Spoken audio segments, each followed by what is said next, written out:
Unë nuk pe kuptoj. Ma e pa përgjeshme. Drenori apo Fatimja? Jo, po unë pe përgjithësi edhe për vetës me plan. Çka që kemi bërë kushtetutën vllazërisht. Që shkelin ashiqaqshme kushtetutës. Edhe tentim puqin na peshohem si me humor. Jo Halil. Kjo është tashmë pozicioni yt. A edhe pozicionet tona Po sigurisht, drejta juve drejtë gjë. Se ne po flasim këto sheshe për kushtetutën vetëm pak. Fatime dhe Halil, edhe Drenor. Kushtetuta nuk është çështje interpretimi pastaj.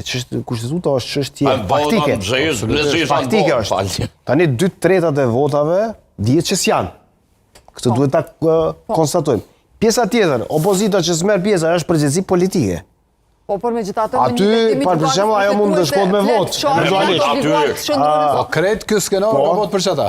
Tani nuk e di më apo bëhet për ato se po bëhet për diçka tjetër. Kushtrim.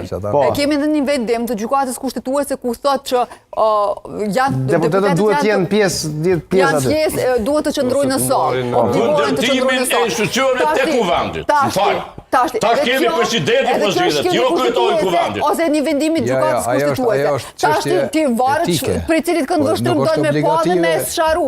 Po dhe kjo është tentim puqi, me bojkotu vendin, me bojkotu veçës ke fituti. Deputeti i zgjedhur zonja Fatime. Ti e din që ka shfoku din po mashton Fatime.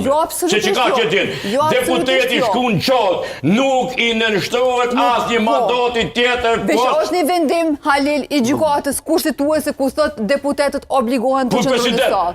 Për president. E pa vërtet. Jo, për kryetar kuvendi ajo ka qenë. Për kryetar kuvendi, Fatime. Për kryetar kuvendi ka qenë tjetër interpretim. Fatime, zonja Fatime, për kryetar kuvendi ka qenë. Tani edhe kjo ka krijuar një lloj